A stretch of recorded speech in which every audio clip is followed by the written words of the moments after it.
A very good afternoon, everyone.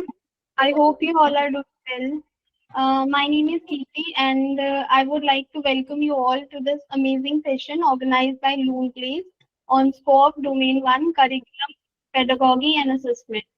So, before we move ahead with this session, let me take a moment to introduce our honorable expert speaker for this session, Dr. Manjari Tejpal. Manjari Tejpal, having a strong educational background with a doctorate of philosophy, UGC NET qualified, MBA, BSc Medical, and BA. She is dedicated and committed school administrator who is passionate about developing students' knowledge and expertises with a diverse learning environment. With an overall experience of more than 23 years, she is skilled in staff development, educational leadership, curriculum development, teacher training, and scope mentoring. She has conducted training programs, workshops, and capacity building programs in various CBSE schools for principals and teachers, and is also a first batch SWOP mentor in CBSE schools and has mentored so many schools in North India. Currently, she is serving as the principal at GEMS International School. Well, that's a lot of experiences packed into one impressive educator. Today, Dr. Manjari will be sharing their valuable insights with us on SQAAF Domain 1. Along with Dr. Manjari, we have Ms. Kriti Khatri from Luneblaze. She will be assisting us all in understanding how Luneblaze as an organization helps schools in SQAAF accreditations. A very warm welcome to Dr. Manjari and Ms. Briti. So I would like to invite Dr. Manjari to take this session ahead. Over to you, ma'am. Thank you so much for such a lovely introduction, and My a pleasure. very good evening to all the participants, team members of Luneblaze. I feel indebted and I feel thankful to Luneblaze for taking this initiative and arranging a webinar for SQAAF, because there are numerous schools who are actually struggling and looking for different ways that can help them implement SQAAF. So that's a wonderful initiative, bringing us all together here so that a discussion and knowledge sharing can happen on SQAAF. So good evening, and let us start with what is it there in the bag with us regarding SQAAF. We all are aware this SQAAF is nothing but it is school quality assessment and assurance framework.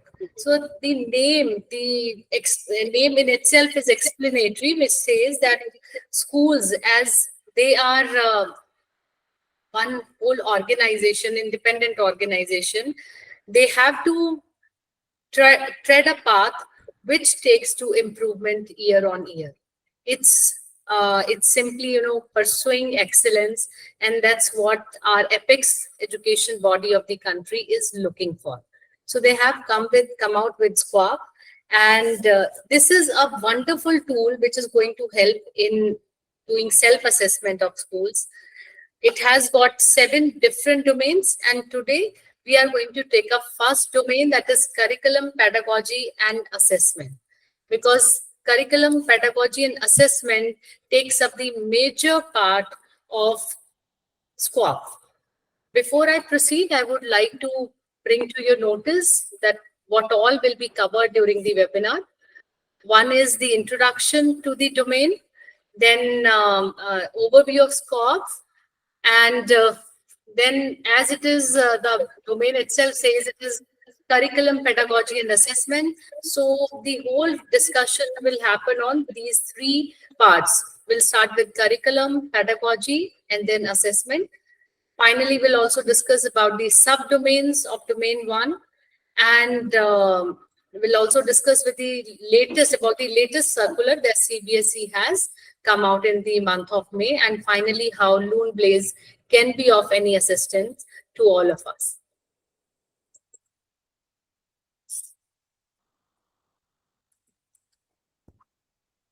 Yes. So let us start with the first part, which is about school quality assessment and assurance framework. We must understand that ultimately education in our country also has to deliver as per the worldwide standards. And that is why our apex body has given us this framework, which is very comprehensive and very well explanatory in itself. And the complete domain of SQAAF has been divided into 7 different parts. Each domain has further subdomains, and those subdomains has standards. And those standards have basically they have rubrics. On the basis of those rubrics, we can plan and look into the work which is being done in school and how we can proceed further to bring in Sorry improvement. to interrupt you, ma'am. Yes, I think your screen sharing is stopped. We are not able just to give me see. a minute. Okay. Yes, as I was discussing that domain one has 7 standards, which are further divided. Sorry, 7 subdomains, and these 7 subdomains are divided into standards. There are in total 26 standards, and it has further, performance indicators on the basis of which schools can identify the quantum where they Excuse are me, on. ma'am. Sorry to interrupt Yes, you. Your screen share is still not visible. I think with others it is visible. Fine. Yes, it's fine. Thank you. Yes, I was just talking about the basic of SQAAF, which many of us are already aware of. We are going to start with the first domain of SQAAF, that is curriculum, pedagogy, and assessment, which takes up the major share of school quality assessment and assurance framework, which is 40%. Rest, others have 10% input only: infrastructure, human resource, inclusive practices, management and governance, leadership, and beneficiary satisfaction. And one thing we must get very much clear, that if you have taken some performance indicator and it is settled with one particular domain, it doesn't mean that it cannot be shared in others, because all these domains are interlinked and interrelated.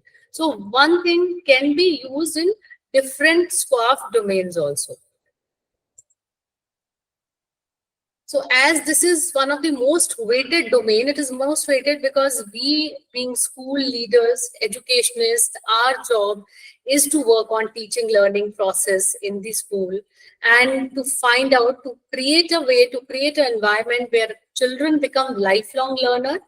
They are ready to take responsibility of their own learning, and they are ready to take a leap forward towards future, which actually, if we look into present scenario, it's very uncertain and quite dynamic. So we have to ready our children towards a fit future, which is ever changing and dynamic, for which our job is to deliver the basic curriculum in a manner that children are assisted and are ever evolving in their learning process. So this part, as it has the 3 things: curriculum, pedagogy, and assessment. So curriculum is something which is being defined by the apex body. It is being given to us. We have national education policy, on the basis of which national curriculum framework was ready, and it was given to us, to schools, because that is what we need to transact to the children in schools.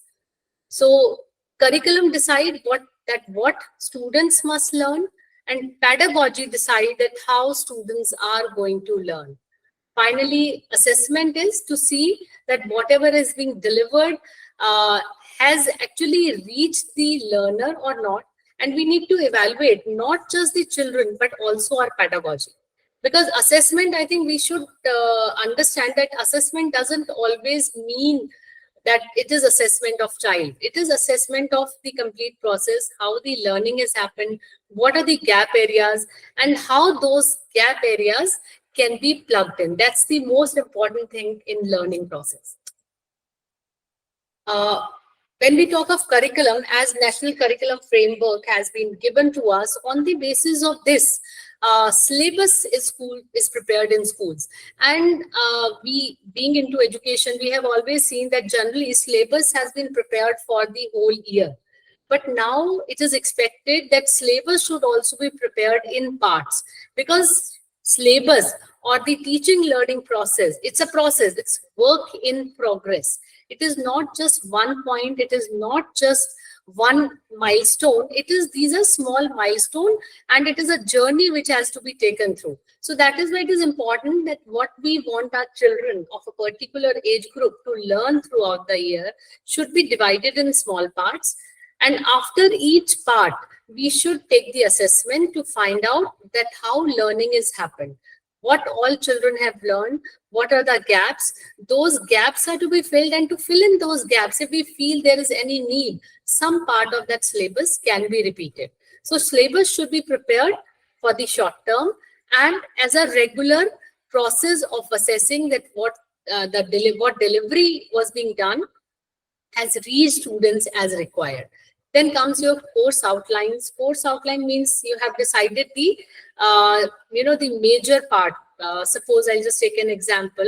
If it is about EVS in junior grades, we have decided in first term we are going to, in first quarter of learning or first cycle of learning, we have decided that we are going to teach children about community helpers, and we are also going to talk about the seasons. So these are two things which has been decided as syllabus. Now the teacher has to prepare a proper outline, which includes that how the delivery should happen, what all tasks can be taken up. Suppose it is about community helper. So when teaching about community helper should happen in the month of April or May.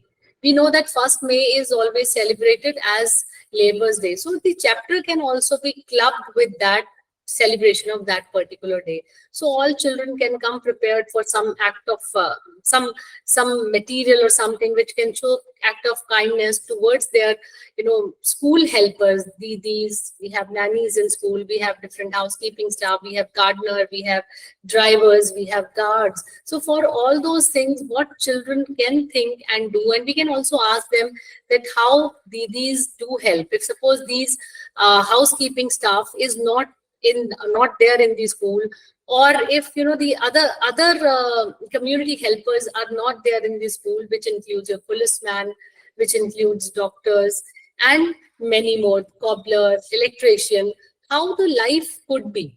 And that's how you can take up a chapter relating taking up the guidelines, and in these guidelines you also must take up the learning outcome given by CBSE and CRT. There's a wonderful document by NCRT which tells about the learning outcomes with each subject, specifically with EVS, science, English, and mathematics. English, all languages. They have taken up different languages. So one should use these things. This is course outline. It has been decided that what all will be done with a particular given topic. Afterwards, what all process will be followed by teachers in order to deliver this lesson is lesson plan. Lesson plan is a very, very important tool, because lesson plan is one basic tool which will help schools also to put in different part of these standard performance indicators. We can use numerous indicators, and in lesson plan we can show that these are being achieved and how these are being achieved. So I would always suggest to schools and teachers that you must focus a lot on preparation of a very, very comprehensive lesson plan for each unit or for each lesson. It must include what activities you are doing in the class. It must include how you are going to deliver the lesson, what all activities and other things you'll be taking up. So this is for the curriculum, and the plan of learning will be prepared this way. As I was discussing about lesson plan should have the learning outcomes as given by CBSE. That should become your kind of a Bible in your hand, which you can always look into. And while preparing learning outcomes are what children have learned after you have delivered the lesson, and what you were thinking that by delivering a particular lesson, what my class students will take out of this. Before that, you also decide the objectives for the lesson. That a particular lesson you are, suppose maybe you are teaching a poetry in poetry of William Wordsworth in class. Now, with that poetry, what objectives are there? What you expect children to learn? You want children to be able to recite poetry with the right intonation, and rhythm and right pronunciation. You want children to have that, emotions and feel while reciting that poem. Afterwards, you also want that if there are any rhyming words or if there are any tools of poetry, those should also be understood by children. You also want them to understand that what kind of poetry William Wordsworth used to write. All these things become the objectives of that particular lesson. Maybe while doing it, you also want them to find out the action words or verbs in the poetry. So for that, you'll have to decide the objectives. And when you plan your objectives, we must plan our objectives using Bloom's taxonomy action verbs. Bloom's taxonomy, we all school teachers have done B.Ed.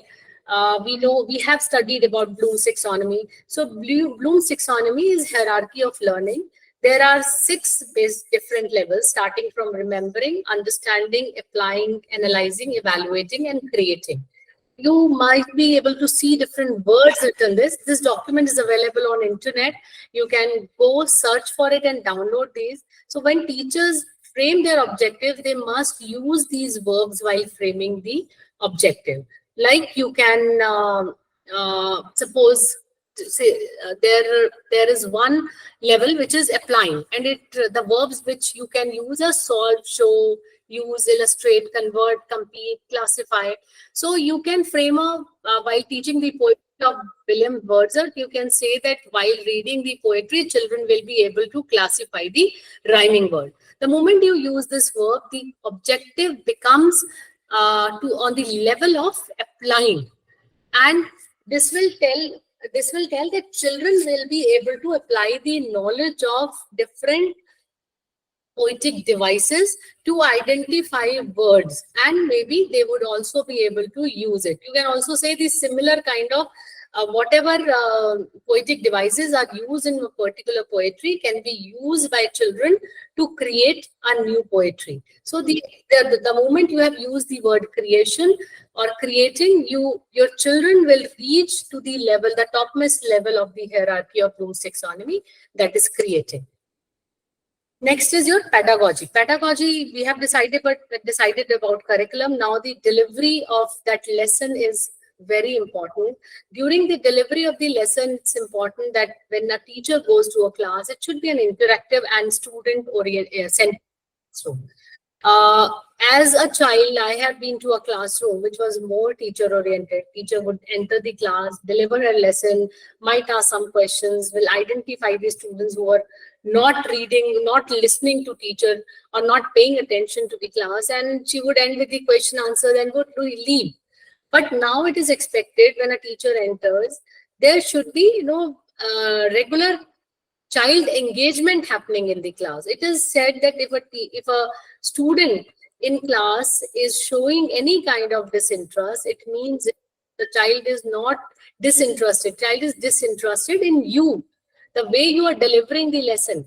It is the way, when you deliver a lesson, it should become child-centric so that each child can understand and you can cater to the requirement of a child. And this kind of approach will ultimately promote critical thinking, collaboration, deeper understanding, which are 21st century skills. And as teachers, as educationists, we must look into these things. For pedagogy, to deciding about the pedagogy, we must put all these things in a lesson plan. I've just put a sample of lesson plan here. You can see that there is, first thing is the learning objective. And these learning objective, when you frame, you must also mention that at what level of Bloom's taxonomy this learning objective lies. Because if you have decided a learning objective where you want your children to learn and remember, so it becomes the lowermost. You're not going to take your class ahead. You're not going to take your class to higher order thinking skills. Afterwards, deciding about your resources, because you must be ready with the resources when you enter the class. Otherwise, you'll keep on fumbling and you'll be wasting time. Then is your introductory activity, previous knowledge testing. Introductory activity means you have to see whether children are engaged with you or not. The transition from first period to second period or second to third is good enough. Maybe, children have come from the sports period and suddenly it's science period. You all must have seen that children are never ready to understand and listen at that time. So this introductory activity helps in bringing children to the class and making their brain more active. Then is your differentiated teaching learning activities. You have different kind of learners in classroom. And as a teacher, it is our utmost responsibility that what I teach should go to each and every child. No child is left behind, even a child with special education need. So you should be very, very, very much planned. You're delivering a lesson. You have children who are very smart and intelligent and can cope up very quickly. Maybe they take only 10 minutes to complete the exercise where rest of the class is taking full period. So you must be ready with some worksheet, and you can put these children in a group and assign the task to them that they are going to take up the questions, which you can be checking. And you can also ask the buddy to discuss amongst each other if they have any problem, and can refer to some documents given by you. So this way, children will become more keen towards their own learning. They will slowly and gradually start becoming responsible for their own learning. Then assessment should be planned. We'll be discussing about the types of assessment. So that should also be mentioned here. Then homework and the extension task. Extension task, remember, is not the homework. When teachers tell children that complete these questions, answers, or complete these back exercises, that is simple homework. But if you ask children, if you give a task to children where they have to interact with others, maybe parents, maybe community, they have to serve or search somewhere and come to a conclusion, to a different conclusion also, these kind of tasks become extension tasks. And along with that, it's also important that after the completion of a lesson, teachers should do self-analysis. That means they should find out what went wrong with the learning, what was it that was very good with the learning, what were the muddy areas, where more work needs to be done. All these things should also be done at the end of the lesson. Then teachers also should put the day-wise planner. That means first day, this is what I'm going to cover. Second day, this is what I'm going to cover. If you are planned this way, your delivery will ultimately become really very good. And you would be able to create a learner profile. Learner profile plays a very important role, because whatever we are doing it for children. And ultimately, we want our children to be reflective, self-aware, caring and compassionate, socially responsible, open-minded, principled, risk-taker, confident, and so on and so forth. I'll just take one example here. Suppose a teacher in grade 3 has to deliver a lesson on birds. Now, teacher want her children to be reflective. So, the kind of questions she should ask during introduction, and she should jot down in her lesson plans, should be in a manner that children start thinking. She can go and maybe she can just start asking, have you seen house sparrow? How many of you have seen house sparrows? Did you hear about house sparrows? Because we know that these days house sparrows are a rare sight. Then you can also talk about the different kind of birds they have seen around in their surrounding. Then ask them that why so many birds are there, but not house sparrows. What happened to them? Where are they? Why their sight has become such a rare thing? The moment you do this, they become reflective. They start thinking about it. And then you can also give them as an extension task that go back home, talk to your parents about house sparrow, and also find out that how you can help these birds around you. You can also suggest them that start putting, a bowl of water and some or some crumbled bread every day in the morning for birds to come and eat. Uh, this will add altogether a different, mindset and the scenario in the mind of a child. Similarly, when we are talking about birds, if we move on from grade 3 to grade 5, we can also talk about migratory birds. We can also ask children to visit the bird sanctuaries if there are nearby. If there are not, then you can share some videos where they can watch the video, and later on some analytical discussion can happen in the class. You can also ask that to save the words, what all measures you as an individual can take. All this kind of task will make children creative and critical thinker, problem solver. And when you are doing discussion in the class, they will become engaged. Remember, if a child is engaged, only then learning happens. If a child is not engaged, learning will not happen. They will simply, they will go back, learn the back exercise, question answers, but no skill is developed. So when we are talking about learner profile, when we have to look into all these things, and all these things can be done just with the help of simple tool of a lesson plan. That is why lesson plans play a very important role, and they help in a major way in maintaining all our documentation of this first domain. Then comes your teaching learning process. CBSE has done a lot of training on this. All principals have been trained regarding this teaching learning process. The first thing is, for a school, they have to plan their academic schedule. That is annual curriculum pedagogical plan. Now, this plan is not just, what is being the chapters taken from the book and months put in front of that. That does not make annual pedagogical plan. For annual pedagogical plan, we have to decide about what is to be taught, when, why, how. This is very important. I'll again take one example. Suppose there is a chapter on national festivals in EVS. There is a chapter which talks about celebration of 15th August in Hindi. There is a chapter which talks about the festival maybe of Raksha Bandhan in English. Now, how are you going to do it? You have to, when you are planning your syllabus, you have to ensure that all these 3 chapters are to be taken in the same month. And it should be done in the month of August only.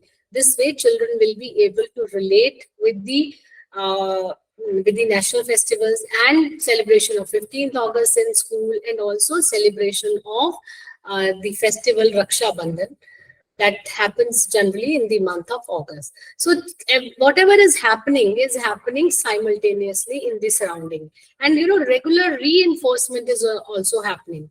Previous teacher talked about national festivals, and then the celebration was done in the school in Hindi, as the chapter was on celebration of 15th August. So teacher can ask children that you saw celebration of 15th August in your school. You can write an essay now, and we can discuss what all happened in the school during this celebration.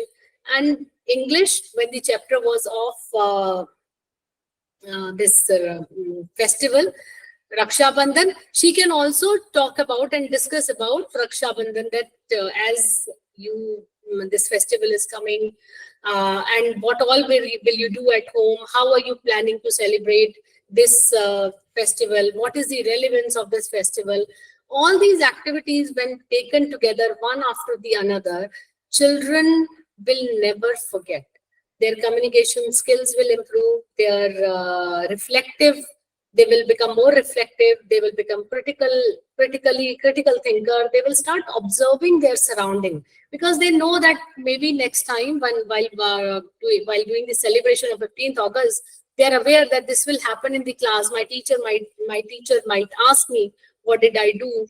How do I want to celebrate it differently? Such things, when once decided, it should be pre-decided what, when, Why also? Why is the big idea?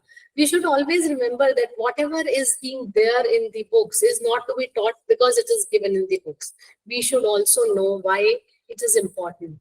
If we are reading chapters on national festival, where when we are reading a chapter on 15th August on celebration of Independence Day, we want to develop a feeling of patriotism in our children. We want them to love their country. We want them to be proud of their country and proud of themselves also for the part of this country. So that is, this comes the why, and then comes how, what will happen. So it should all be jotted down as I have exemplified during the discussion. Next comes the development of teaching plans, learning outcomes, assessment plans, realization of learning outcomes. So all this becomes part of your lesson plan only. Learning outcomes, one thing we should remember that learning outcomes are the one which, children have taken up at the end of your lesson. When you discuss with children how they have what they have understood from that one whole thing is your learning outcome.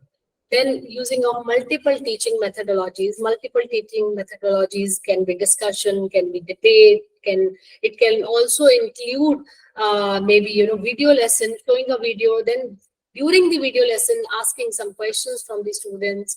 Then comes your next is assessment for learning. We know that we have different kind of assessment for learning, assessment of learning, and assessment as learning. Assessment for learning is your formative assessment, which is happening simultaneously. You're doing a lesson. After a lesson, you ask questions. You can conduct quizzes. You can conduct discussions in class. You can have a debate. You can go for some kind of project also. All these things become part of assessment for learning. Then your year-end assessment, periodic assessment. All these are assessment of learning. Then integration of assessment for learning. That means when we are doing this assessment, we should also find the gaps, diagnosis of gaps and deficient areas where learning enhancement is required. We can plan remedials for our students. Then performance report and error analysis, improvement of teaching learning process. Once you have found the gaps, you have seen what was the error, what were the problem areas, what were the gray areas during the teaching learning process, you are going to plan, you're going to put your plan in a different manner next time. Then, once the lesson has happened, once you have done assessment for learning, it's really important that teachers share the feedback and feed forward. Feedback means what was really good on during the discussion, what were wonderful points children had come up with, and what more they could have done, how they would have made their discussion better. This is feed forward. Then modifying teaching and assessment plans for the next term based on the feedback report. So that is why, it is teaching learning is a work in progress. When you have done assessment, on the basis of that, you are going to plan the next work of yours. We were talking about different pedagogies. So these are various pedagogical approaches, which is constructive, constructivist, then collaborative, integrative, reflective, inquiry-based learning. As I was exemplifying about a lesson of EVS, where child will be talking about national festivals, child will be taking up an essay on how it is being celebrated, and child can also use junior grade. They can also use Scratch in ICT and can prepare a paint document showing how national festivals are celebrated in our country. Then you're reflective, asking children why you did this, why did you think of it, how differently you can do a particular thing. If you ask such questions in the class, you make your learner reflective, and it becomes a different kind of pedagogy approach. Now, this is inquiry-based learning. You give children some text or some material to go through, and then ask them to ask questions. If they are not able to ask questions, you can initiate some questionnaires. You can initiate some question sessions with them, which later can be, taken forward with a child. So these are different ways you can make your pedagogy more engaging and interesting. There is something, there is a question, you might be reading through this. I want our participants to please revert on this. Do you use variety of teaching methods to cater diverse learning styles?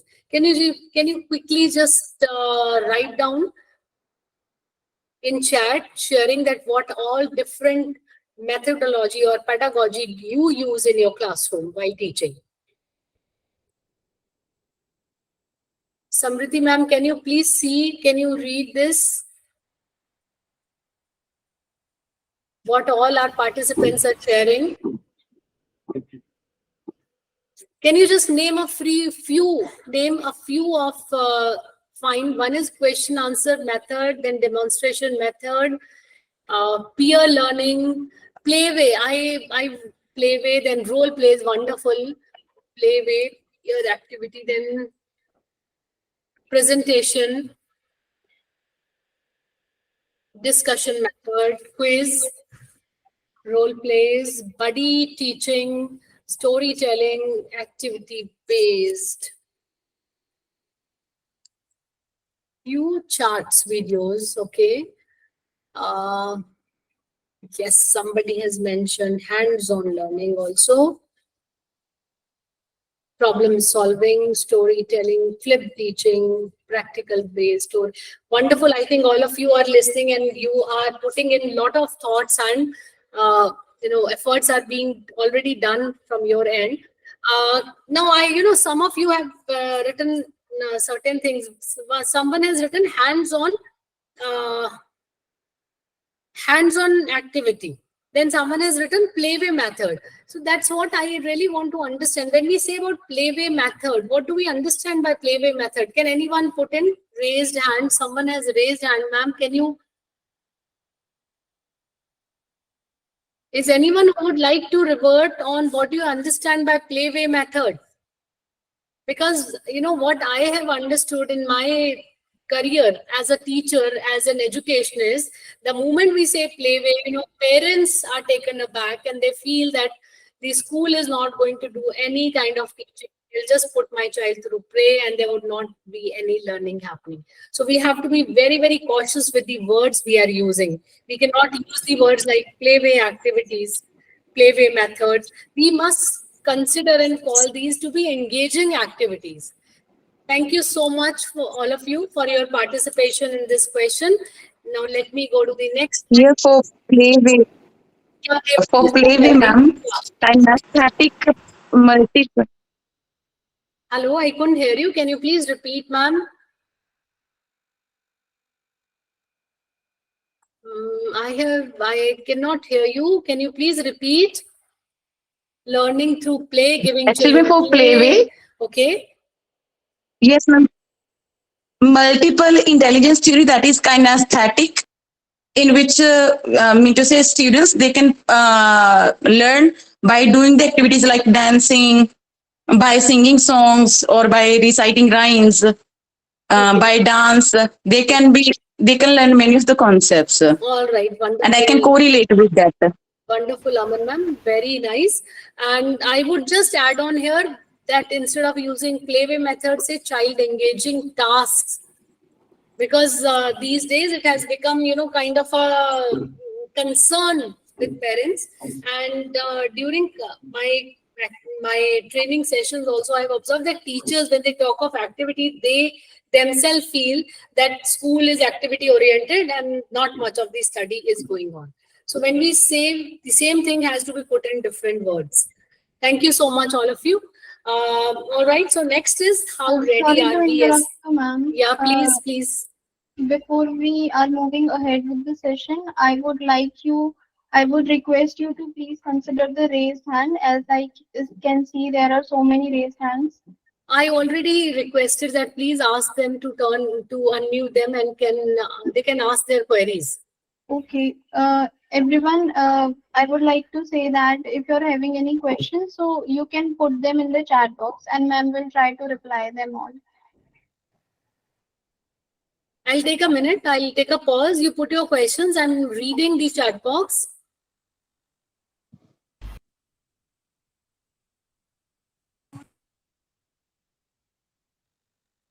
The ones who have raised hands can put their query in chat box. And can you please do me a favor? You can note down the queries which can be taken up later on.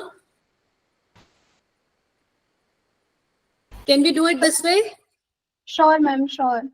We can do that. Okay. So next is, as educationists, we cannot be just school principal. We have to be, or school coordinator. We have to be pedagogical leaders. What is pedagogical leaders? Pedagogical leaders are the ones who does not just plan the syllabus and after planning the syllabus, take it to assessment or assessment of learning. I think first thing, you might have gone through some training also which talk about PDCA cycle. As leaders, you should make your core team, you should have your SLTs in school, and before beginning of the session, you must plan what is it that you want to achieve, how you're going to achieve it, what all things will you do to achieve it, and then of course the session is thrown in the session, you do it. And during doing, it's not that you'll wait for one whole year, that next year you will see that what went wrong, what went well, how it helped my children, and what more I need to do to help my children. So do the checking in between also.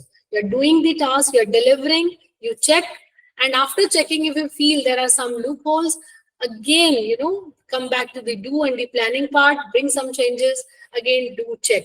And finally, you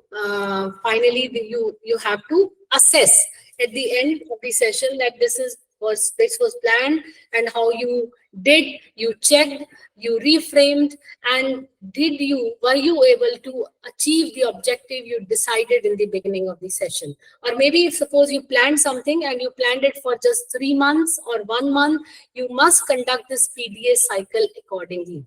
And you must teach your teachers also, after every lesson they should conduct a small PDCA for themselves. That's why I have put in lesson plan that one part, self-analysis of teacher. Then another thing is, once as pedagogical leader, you start doing this PDA cycle, you start teaching your teacher and other staff members. In school, we have different departments. I think all departments should conduct this PDA cycle, whether it is finance, whether it is marketing department, or it is HR, they should take up this PDA cycle. And it should be done, it should be discussed at the end. Then you must also ensure that competency-based education is important. Competency-based education means it's not just building knowledge or creating knowledge. It is creating knowledge, building skills, and developing an attitude in our children. Once all these three things are done, we say it is competency-based education. Then art integrated learning, I already have told that in your lesson plan, cross-curricular linking should be done. And with every lesson, art does not just mean drawing, painting, and craft. It also means music, it means dance, it also means theater. So if role plays are being done, this is also art integrated. If you are telling your children to create a new poetry using same poetic devices, it is also art integration. You ask your children to present a lesson, and if some of your children are very good at music, they can present it in the form of a song. They can do rap also. If you're involving all these things, it becomes it becomes pedagogy. And we should always remember that no child, this should be our motto every time, no child should be left behind. A teacher should come ready to deliver to children with special needs also. Special need can be, some kind of learning disability or physical disability. It's not just on the part of teacher, but also for our students. We have to teach our children to take everyone together. We must teach our children to become sensitive. We have to sensitize them towards the requirement of others also. I'll just take an example. In my school, it is our regular practice in classes during initial months. We do it especially in junior grades up till grade 4 and 5. You know, one day we ask children to become blindfold and do everything with blindfolded situation. Now, afterwards, we ask them what difficulties did they face. We divide them. Somebody become, I mean, we fold the hand. Some children we fold the legs. Some children we close the eyes. And every time we ask them that how or what kind of difficulties they face. How do you think their classmates could help them better? You know, when we do it this way, children become sensitive for the others. They become sensitive for the ones who have some kind of disability and need some support. So I think when we are doing this, it should be, it always brings a feeling of inclusivity in school. And one more thing which I want to emphasize on here is the life skill. We teach the topics. We are talking about a child is in 11th. We give them projects. He's taken commerce. We talk about banks, everything. But I have seen it with one of my own students. He had to apply for the loan and loan for higher education. He was going abroad. He had to show some funds. He could not read that, funds letter given by the bank. He read it all wrong. He was not able to understand that if two names are mentioned, it means that, the amount is in the same account, but of course the FDs are being done on different names. So that's how our education system is lacking. When you're teaching some topics, it's important we should put them through some life skill activities. They should know. I've seen that in schools regular, we do a lot of what you call flameless cooking. We do some other activities also, but those activities are taken and left there only. We don't take up the reflection of it further. So that's where PDA cycle is going to help us to find out what we taught. Did it actually bring the change or not? Did it actually build the skill in children? Did it brought some change in their attitude and behavior or not? Then comes your assessment. Assessment has to be planned, and it should not be only on memory based. It should not be just based on the rote learning. So that is why we have to take up different types of assessment, which includes quizzes, surveys, observation, class discussion, test, project, presentation, along with your pen and paper test. So these, if you look into these assessment, these can be further divided.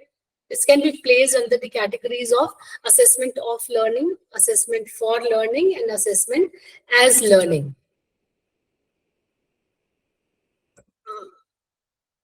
When we talk of assessment for learning means we can use various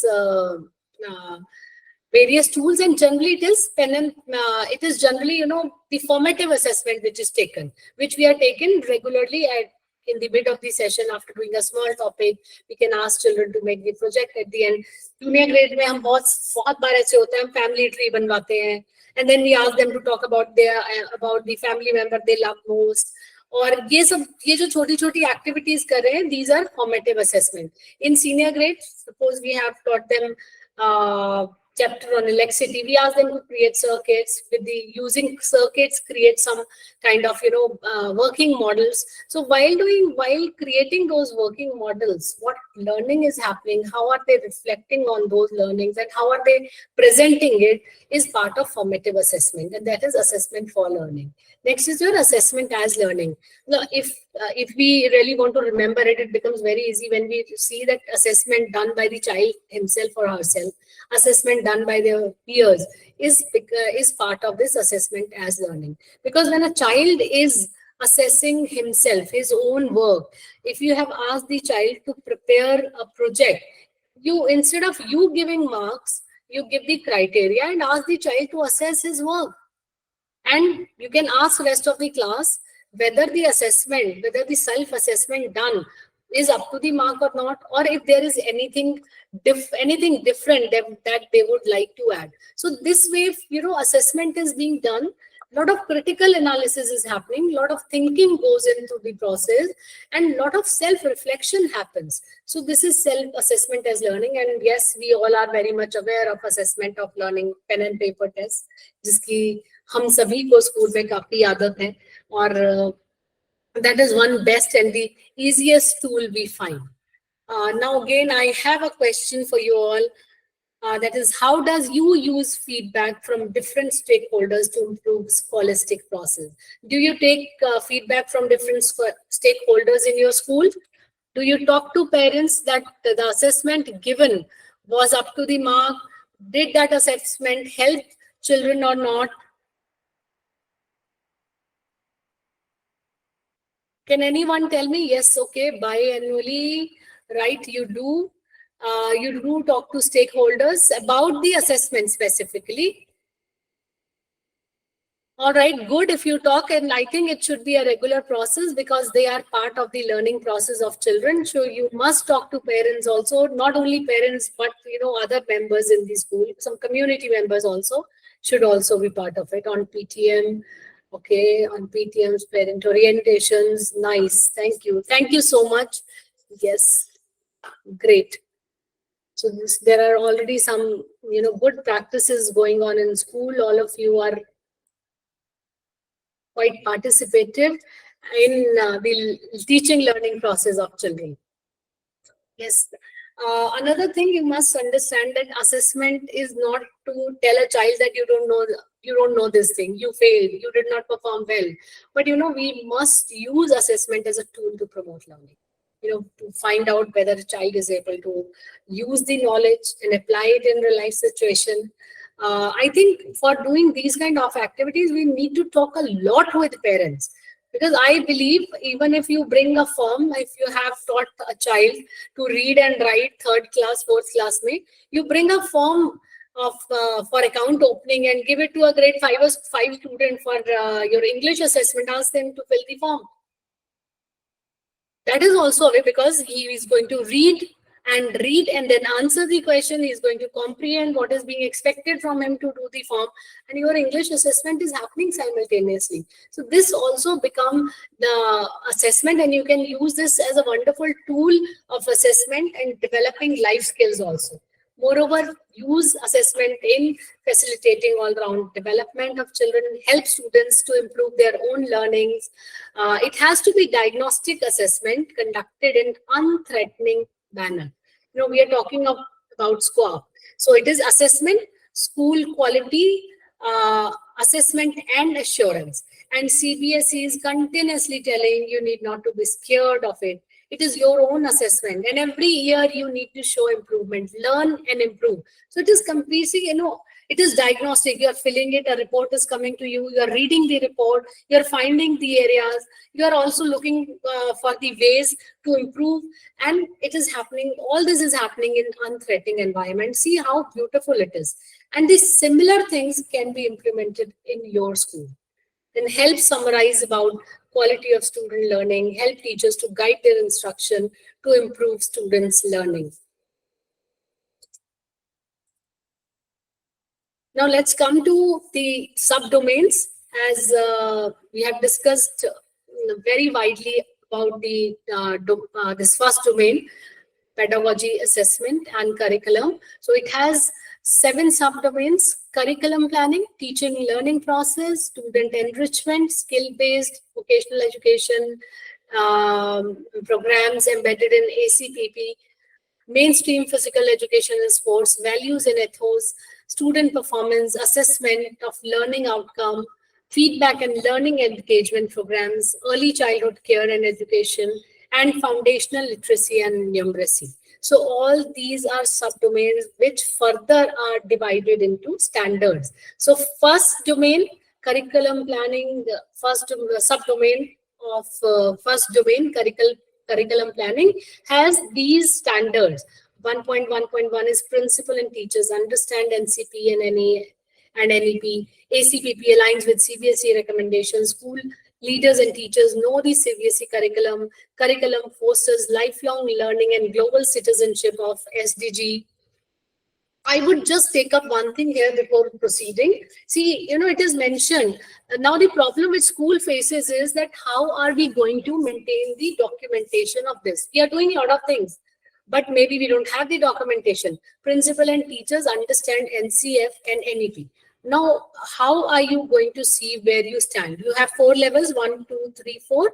1 is the lowermost level and 4 is the highest most. 1 is incentive, 2 is inceptive, 2 is transient, 3rd is stable, 4th is dynamic and progressing. So if now this is further, it further has indicators. Suppose you have read the NEP and NCF, that's it, but this has not been transacted to teachers. Maybe it has been transacted to teachers. Now how can you show it has been transacted to teachers?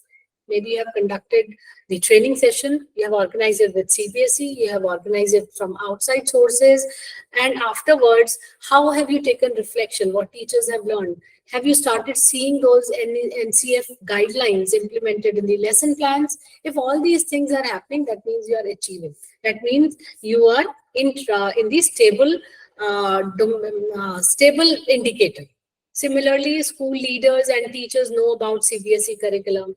So you can, as I was sharing, that NCERT has given learning outcomes. So all subject teachers should have their learning outcomes in the folder. They should use those learning outcomes in their lesson planning. Then the curriculum should also be downloaded with each subject teacher. Principal should have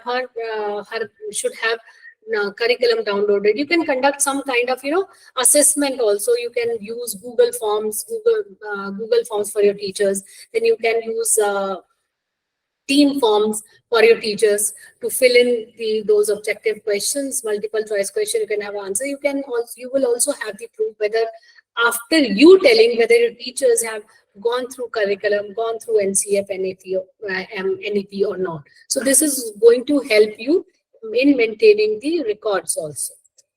So like this one, I'll just take an example here. The school integrated first domain, first subdomain and third standard. The school integrated annual curriculum and pedagogical plan reflects the recommendations of the board.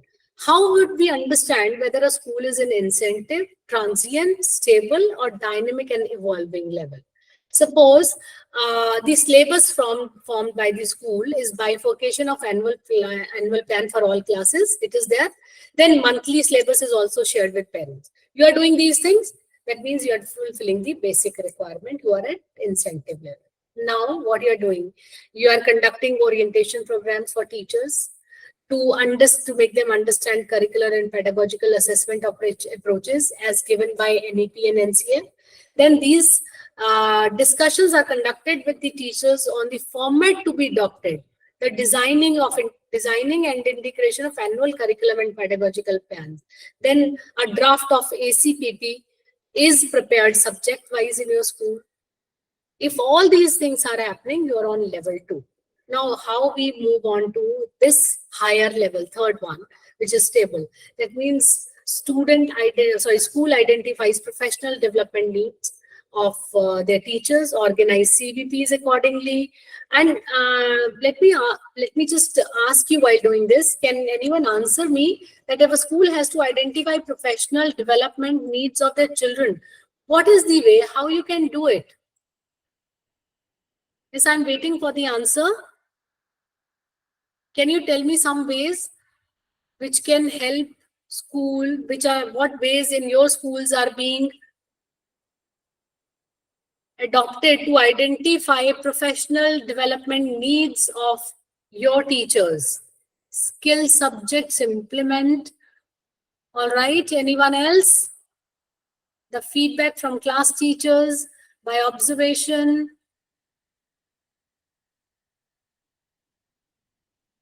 Anyone else? Or I'll close it here. Fine, that's good. The best way of finding the CBP requirement is regular observation of teachers. Observation and discussion with teachers. Suppose your senior leadership is observing your lesson. They must sit with you, ask about your thoughts on this, that how you feel your lesson delivery was. What were the difficult areas where you felt you faltered, where you felt you could not deliver up to the mark, and then they can give the feedback. This was good, this was not so good. This was the best part of your lesson. Even your peers can do your observation and can talk about it. So if this is happening on a regular basis, after few observation, your senior leadership team, even you yourself would be able to identify that these are my problem areas. Here I need improvement. And to improve this, you can ask, request that this kind of CBP should be arranged in the school. Then another is teacher engage in in-house training. Regular in-house training should be conducted. Then curriculum plan should draw connection among different subject and discipline in order to promote interdisciplinary learning. As I gave you the example that how ICT can be included, how English, Hindi, and EVS can be included together. So if this is happening during your curriculum plan, and all these things can be reflected in one single document, that is your lesson plan. You must add cross-curricular link and how. So you have to put the task also, what tasks will be done. And this can also be reflected in your annual pedagogical plan, because you'll be taking these similar kind of chapters in the similar manner, in the similar month, with well-defined activities, well-defined extension task also. So if this is being done and such kind of ACPP is shared with parents, your school is at the stable level. Now, dynamic, ever-evolving, Main School has developed a school curricular pedagogical policy for this structure 5+3+3+4. The curriculum plan details strategies on promoting multilingualism, integrated ACPP and pedagogical plan. With it reflects vision and mission of school. Approved annual pedagogical plan is effectively implemented. Implementation can be checked through regular observation. Then school team meets at regular interval to evaluate the effectiveness of what is being done. Data is analyzed regularly. If all these things are being done in your school, that means the school is at dynamic level. So all these things are given very clearly mentioned in the document of SQAAF. You must read it and you will be able to find out ways that can help you. Then is your second subdomain, teaching learning process. It has further standards. School adhere to prescribed teaching days and hours, maintain appropriate teacher-student ratio, empowers teachers to use diverse teaching approaches for joyful learning, implement NCERT learning outcome for all classes. With your third subdomain, the following standards are covered: ample art educational opportunities, facilities for various skill development, vocational program with industrial internship, life skill development, focusing on thinking, social and emotional skills. Remember one thing, all these things will be achieved while you are designing your extension task for your students, and how you are putting those extension tasks in your planner, which is being shared with parents and is kept as a document in your school also. Then mainstreaming physical education and sports. What is being done in sports? PE, sports, yoga, fitness activities are engaging. Inclusive PE and sports are prioritized. Inclusive means it is for all children. That means children with different needs also. School promotes health and physical education with strong leadership. The next is values and ethos. In values and ethos, the standards given are cultivating care, compassion, respect, while embracing diversity, fostering pride in Indian heritage and a sense of duty towards society and nature. What all you can do in this when you're talking about pride in Indian heritage? As per CBSE, you should have heritage club in school.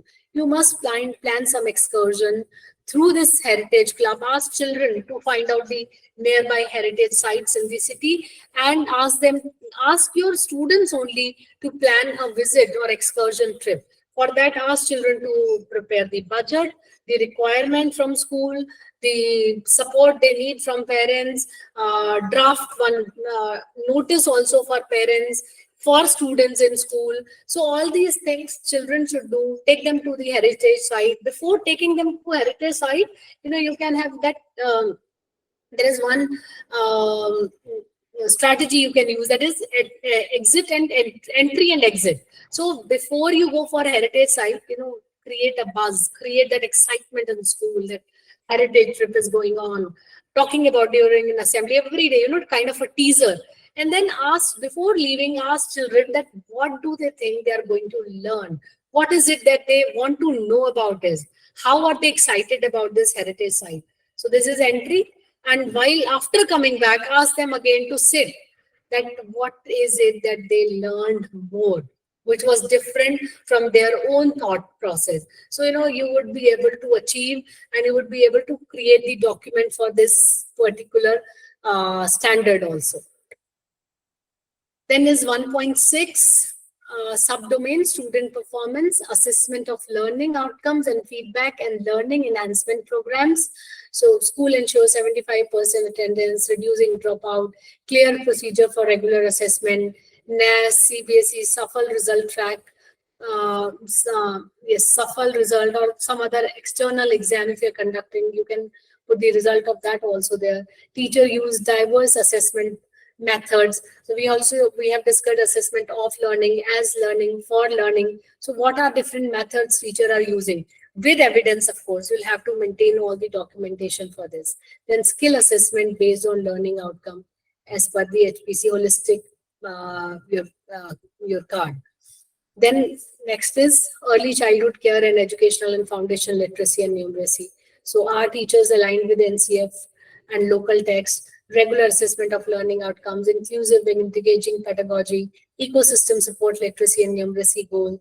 Now for this, what kind of assessment are you going to take for children? That should also be looked into. That keeping all these things in sync, in line, you will be able to create the appropriate documentation for SQAAF also.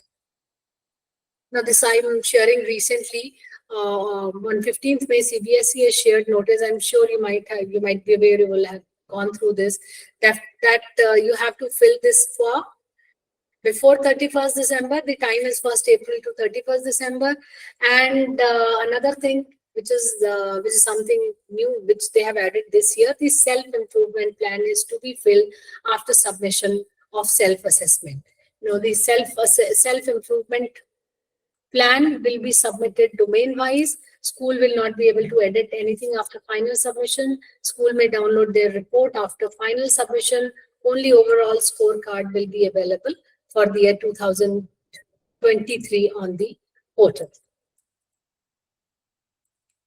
This was about the CBSE circular regarding SQAAF for this year. And then the next, just give me a minute. Again, my laptop has hung. Fine. Now, Luneblaze is here to assist you all in any kind of support you need for implementing SQAAF in your school. So I would like to add a bit about Luneblaze here. Luneblaze is an organization which streamlines the accreditation process for schools, providing a comprehensive solution that includes software as a service. I just need a minute. Yes, sorry. And expert guidance. Their platform not only empowers schools to automate SQAAF processes, but also assist in managing accreditation data efficiently. Luneblaze can help your esteemed institution with a seamless end-to-end solution for your annual SQAAF filling. We understand the complexities of accreditation and aim to alleviate any challenges you face. Here is how Luneblaze empowers your school. One is effortless data creation. Provide sample frameworks to simplify document creation, saving your valuable time and resources. Next is streamlined data maintenance, facilities record keeping of various evidence of events, sessions, minutes of meeting, teachers' diaries, etc. Next is collaborative workflow, assigning specific domains, subdomains to concerned teacher becomes easy.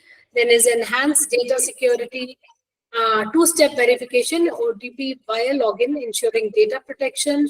then this is really very important. 24 by, along with this, 24/7 consultancy support they are providing.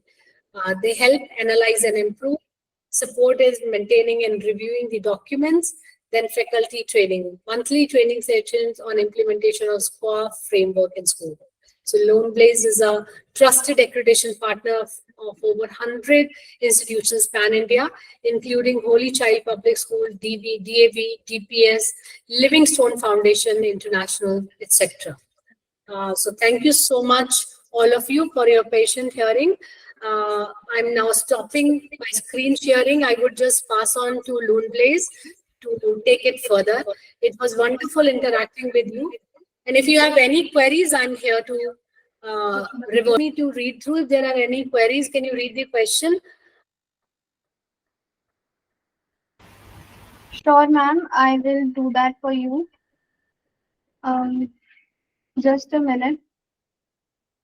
Then can we include life skills in timetable for grade 9th and 10th? You can use your, if you have system of 0 period, you can use those 0 period, and life skills are to be embedded with the subject. I gave you an example, filling a bank form is also a life skill. So a grade 9th and 10th should also know how to fill a form. You can bring a form, ask children to fill a form. And your English assessment is also happening simultaneously. Similarly, if you ask them that you go with the bank, check what are different forms which are available for what query, which form, for what kind of work, which form is to be used, and they bring it, make a project report as your summer project work.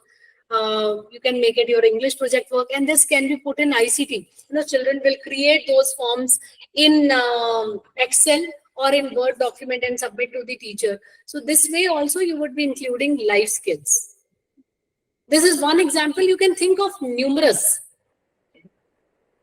That an activity in during class take a lot of time, which is important. And yes, I understand, Arpita, at times activity takes a lot of time. So that is where lesson plan comes in.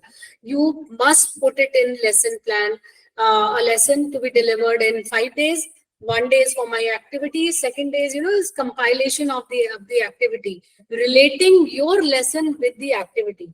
When you do this, when you take the activity, your children they become receptive, they start understanding. And then when you ask them relating it to the topic, you start asking questions from them, it becomes much easier. And believe you me, it is just practice of few days, few lessons.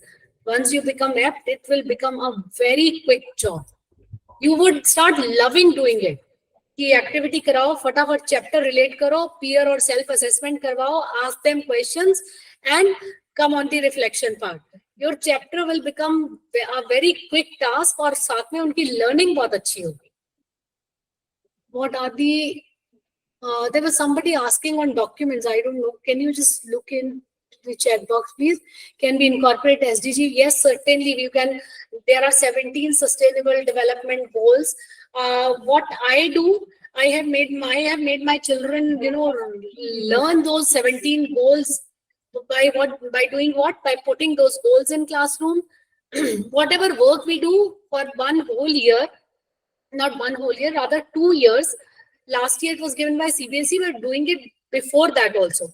So we were doing all our lessons, all our assemblies dedicated to sustainable development goals.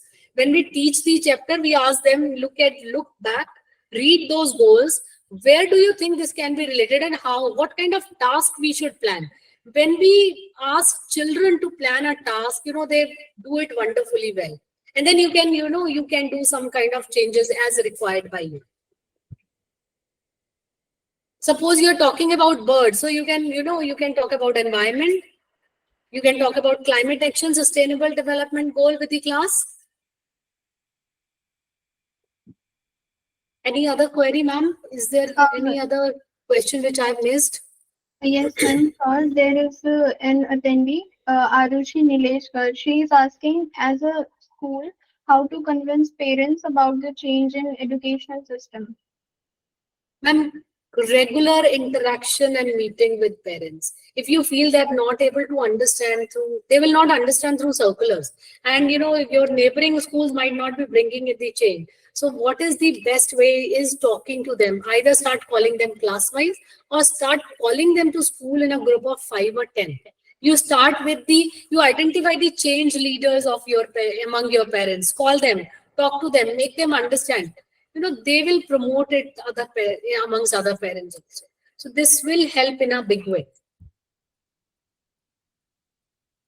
Okay. And one thing, let me tell you, if your children will show improvement, your job will be done.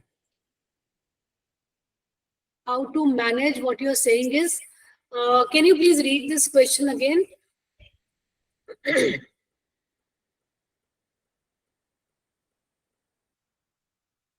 Which question, ma'am?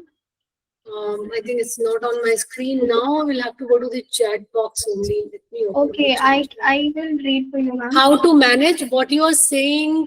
Is What really you are hard. saying is hard to apply. If you're teaching maths, there is pressure of completion of syllabus. You have to make sure and study. Yes, wonderful. I understand this. You know, I'm also a teacher. Remember this. And what I am suggesting you, it is the best way. You go to a class. You divide your class in group. You have some children who are average, who take some time in understanding, and then you have quick learners. You take up the concept. Please don't take the questions. Take up the concept. Start with the most difficult situation. Pick up the most difficult question of the chapter, not of the exercise. One thing, please, as teachers, you need to understand अपने chapter का big idea ढूंढा करें. देखिए कि ये है जो मैं इस चैप्टर के थ्रू अपने बच्चों को सिखाना और बताना चाहती हूँ. तो अगर आप ये अल्टीमेटली समझ गए आइडिया है, उस बिग आइडिया को पकड़िए, उसके बारे में बात करिए, उसका कॉन्सेप्ट समझाइए और सबसे डिफिकल्ट क्वेश्चन सॉल्व करवाइए पार्ट्स में. उसके बाद सबको इजीएस्ट क्वेश्चन पे डाल दीजिए, आपकी पूरी क्लास फटाफट करने लगेगी.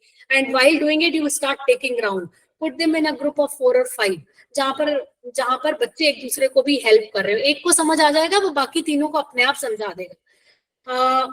इनिशियली आपको, मुझे लगता है थोड़ा सा टाइम लग सकता है, कोई एक चैप्टर कराने में मुश्किल हो सकती है. By second chapter it becomes very very easy. I give you one example.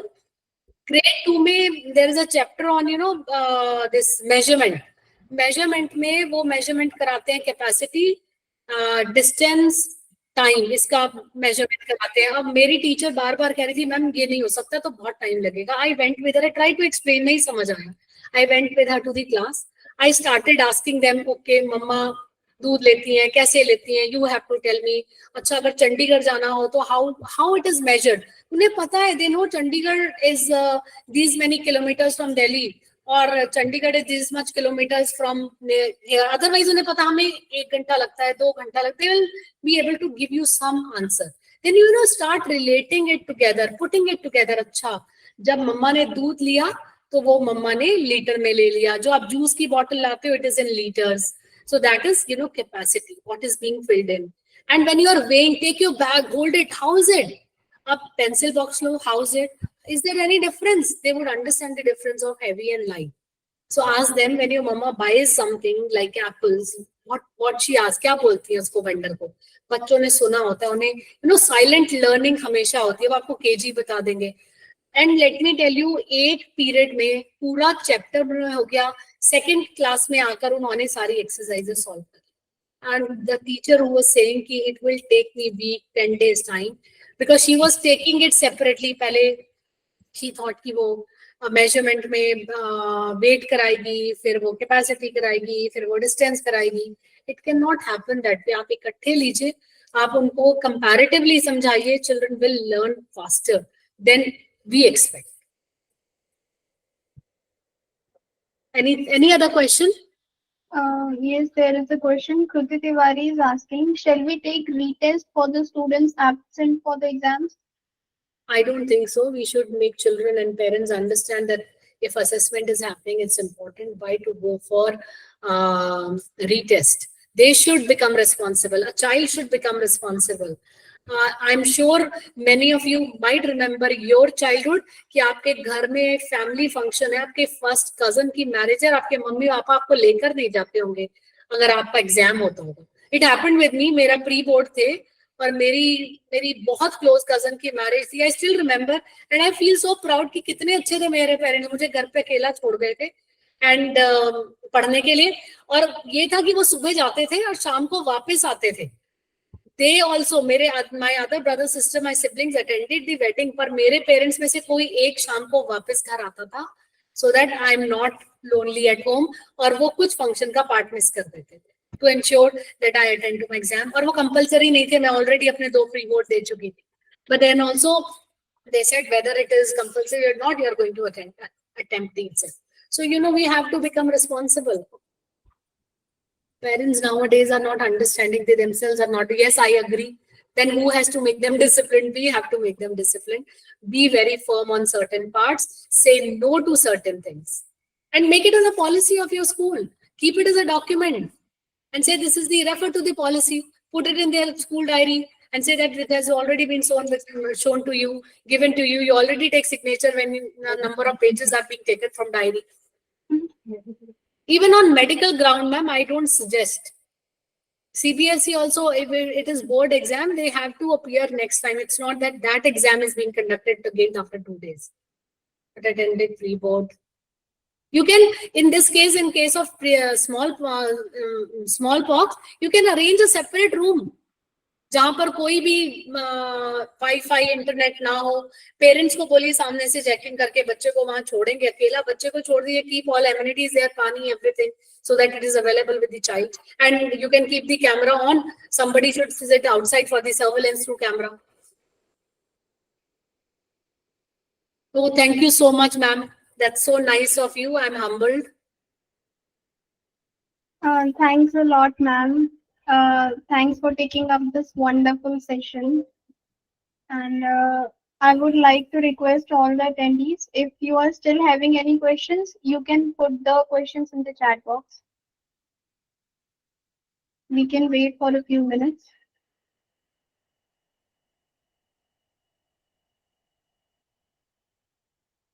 What really makes me feel happy is that it is vacation time and still many of you attended the session. You took out time to attend the session. That means you are serious about SQAAF. You are finding ways to implement it in your school. That shows, our dedication. Is feedback session not available, ma'am? I think somebody is asking for feedback session. We will be providing you with the feedback form post the session. Don't worry about that. We will provide the form. Can we retake weekly assessment? Ma'am, I would suggest, please, I would say that never go in for retaking of assessment. ये जो weekly है, अब हम formative assessment कर रहे हैं. Formative assessment is a regular process. ये miss हो गया तो अगला हो जाएगा. Right? So, assessment is not being done to mar a child. It is to make a child. तो आप दोबारा ले लीजिए. अगर आप उसका मैथमेटिकल स्किल्स, आप उसकी कंप्यूटेशन स्किल्स का टेस्ट ले रहे थे, आपने कंप्यूटेशन का टेस्ट लिया, आपने एलसीएम का लिया, वो मिस हो गया. एचसीएफ का भी तो लोगे ना, वो भी तो कंप्यूटेशन में आ जाएगा. और आप आगे जाकर कुछ हायर ऑर्डर क्वेश्चंस कराएंगे तो उसमें एलसीएम भी आ जाएगा. Class, they are disturbing the class. When a child is disturbing a class, remember, we are not effective. We are not engaging child. We are not effective in engaging children. We are not giving them tasks. Class is in our control. Pass on the control to students. It is a difficult and long process. It cannot happen overnight. ये आप जरूर याद रखिएगा. And don't lose heart. Keep on doing it, and ultimately you will get the result.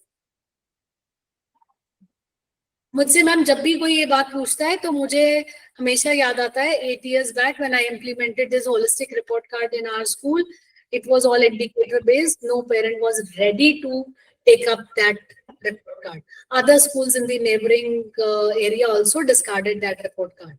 They showed to some other principals also, this is useless report card, because they were not aware of this. We were trained in a different, our school teachers were trained in a different manner.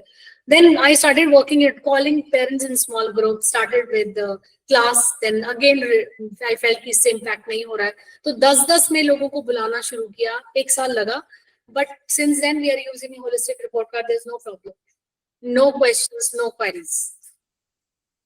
जो नए parents आते हैं वो पहले साल जरूर पूछते हैं, 2 ओरिएंटेशन होता है उसके बाद भी पूछते हैं, but then afterwards once it's done, once it is मतलब 1 year effort goes in and everything becomes smooth. और अब दूसरे पेरेंट्स भी उन्हें समझाते हैं, कोई नए पेरेंट्स क्वेरी करते हैं तो वो ही बैठ के समझाने लगते हैं.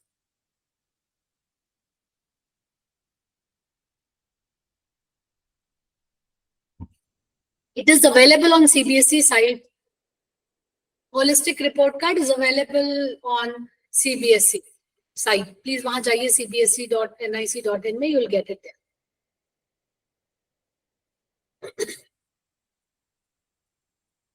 I think we are done with the queries.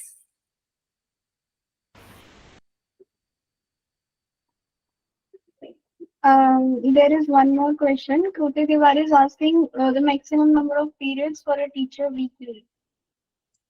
If there is a weekly load of 40 periods, it should be 30 to 32 periods. If it is 45, so it has to be around 35, 36 periods a week. Rest, it depends on your school policy also. Of course, not more than this, but बहुत schools में इससे कम भी रखते हैं. That means every day you have to have 6 to 7 periods at least. Yes, sure. I guess, Mr. Rohit, I can answer one more question. I have not read. Can you repeat it, please?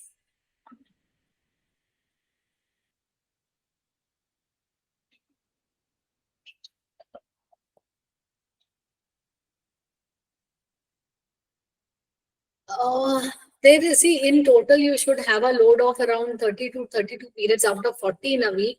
So that depends how many classes.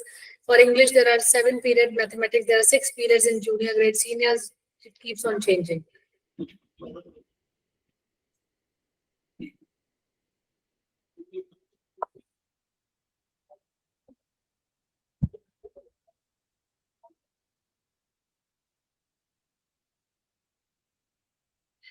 Mr. Rohit, these students who do not ask any question, you start asking them questions.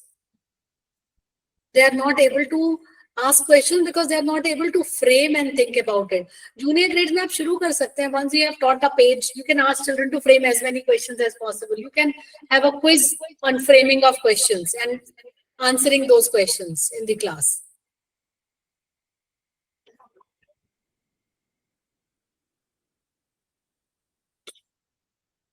I hope the questions are done. I'm done with answering the questions. I hope no one has any query. I really hope that that today's session is of some help to you all. Chatting from dyslexia, so how can I handle? You have to come prepared for a task for a child with dyslexia, and you must give a different task to the child with dyslexia. Spend 5 minutes separately, give work to rest of the class, spend 5 minutes separately with the child having dyslexia, give the task, and start working with the rest of the class. You have to hop from the class to the child with dyslexia, then back to the class, and again to the class with dyslexia.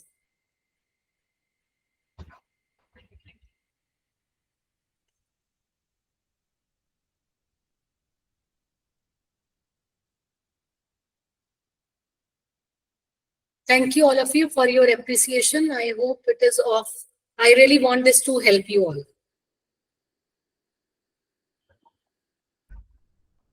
Thanks a lot, Dr. Manjari, for taking up this wonderful session. And I would like to thank Ms. Smriti also. We have learned a lot, and your insights on SQAAF Domain 1 are really valuable to all of us.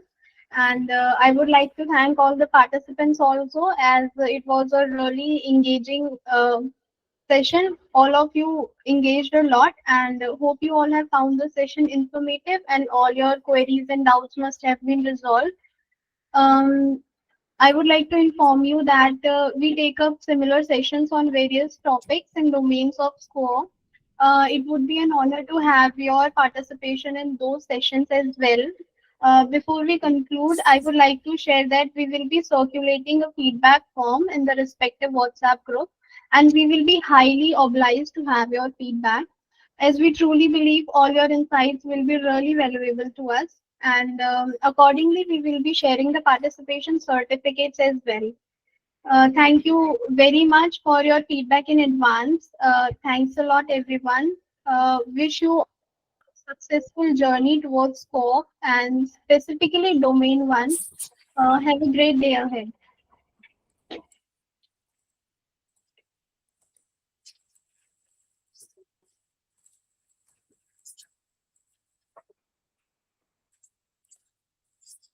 Uh, I just wanted to inform that we will be sharing the WhatsApp group link in through mail, and if any one of you have not joined, don't worry. The link will be available to you soon, and we'll also provide you with the WhatsApp group joining link.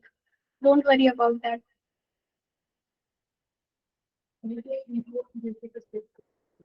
And also we'll post the recorded video of the session on YouTube. You can check out.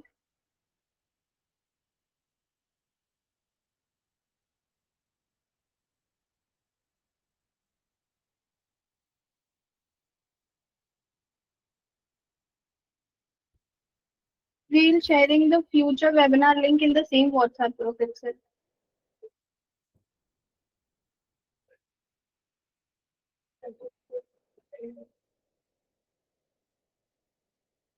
Also, we will providing you with the participation certificates after getting submissions of feedback form.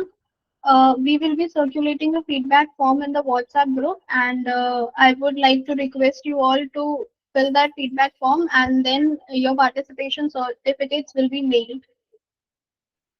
Thank you. Thank you, Neha. Thank you, Sunita.